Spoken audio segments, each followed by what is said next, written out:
What's going on, guys? Welcome to your 48th HTML5 tutorial, and in this lesson I want to start talking to you guys about the web storage API. So what the web storage API is basically a new way that we can store data using websites. So before, if you ever made a website and you wanted to store some data from the user for maybe a shopping cart, or maybe they were playing a game and you need to store some variables, you were kind of limited to sessions and cookies. But the web storage API is going to change all that. It's going to give you a new awesome way to store data, make it much more efficient, and give you guys another set of tools that you can use. It's pretty awesome, so let's go ahead and get started. So the first thing I did is I wiped out everything in my CSS and JavaScript file. However, I'm linked to them both. I didn't want to go ahead and rewrite the whole template because that's kind of worthless.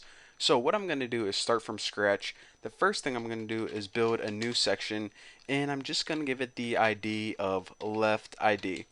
Now I guess I might as well go ahead and explain to you guys what thing I'm going to be building. Actually, let me go ahead and name this left box. That might be a little better. What I'm going to be doing is I'm going to be building two boxes on the screen. On the left hand side, it's just going to have a form where we can pretty much insert some simple data, and on the right hand side, or on the right box, what we're going to be doing is just testing out displaying that data. So I'm not going to be, inserting into a database or making it into a game or anything. I'm just going to be showing you guys how to save it through a form and how to display it. But once we learn how to save it and also how to access it, then you guys can use this for anything you want: a game, a shopping cart, Facebook, MySpace type website, whatever the heck you want. So anyways, that's what we're going to be doing, so I didn't want to just leave you guys in the dark. So we got a section, in this left box right here is where we're going to be putting our form. But for now, let me just go ahead and make the right box while I can copy that code. And I'm just going to go ahead and name this right box. Now by default, it's not going to display anything, so let me just go ahead and write nothing yet Haas right in there, because we're going to be changing the inner HTML of this to display what we stored. But by default, before they even use this application, before they even store any data, they're going to see nothing yet Haas, because might as well test out. I don't know what we're doing. I just felt like typing something, to be honest, but there you go. So what I'm going to be doing is building a form with three form elements in it. Text area, two text areas actually. One's going to store the key, the other one's going to store the value, and the third one is just going to be a button where you can press it and actually save your information. So let me go ahead and make three paragraphs and copy this crap right here. Alright, now the first one, like I said, is going to be the key. Now, I want to mention this. Whenever we are storing information that the user enters, it's basically like storing a variable. You have your variable name and the variable value. So the name could be like age and the value could be 15. The name could be username and the value could be the New Boston. So what they do is they call these variables keys, and they call the values, I don't know if you could guess this one, value. But let me just go ahead and I'm just gonna write one like that and two, because well, I'll show you guys what I'm doing in a second and it's gonna make sense. So for the first one, what I'm gonna be doing is I'm gonna be putting a simple input, and this is just gonna be a type of, and someone is sexting me right now, that's great, a type of text, and the ID for it is just going to be 1. And I named it ID 1 because it's the very first text box, and I figured, hey, why not give it the ID of 1?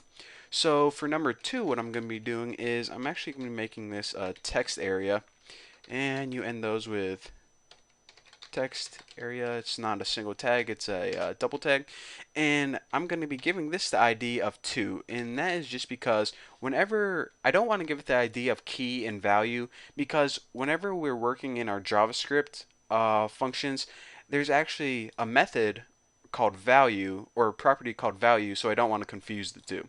So anyways, just go ahead and name this first text box, give it an ID of 1, and give this second text area, you can make a text box if you want, but I'm going to give this an ID of 2. You can give them names if you want, but names aren't really going to matter for this tutorial. So the last thing we want to build is a button. So input type equals button, and for the ID, just give it the ID of button and give it a value of save. Now the value is what text you want to appear on the button. So I just want my button to say save, just like that. So as you notice, and I probably should have done this, I don't know why I do it this way, but I always build what's inside the form before I actually build the form itself. So that might have confused you guys. So let me just go ahead and build that form, and go ahead and copy this right there and paste it right there, and ending form. So as you can see, we have two boxes on the screen right now. A left box, which pretty much has a form with three elements in it. The first one is just pretty much an area to enter text.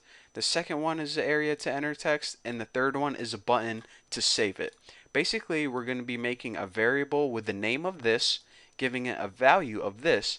And whenever we have everything set, we can save that variable by clicking this button right here.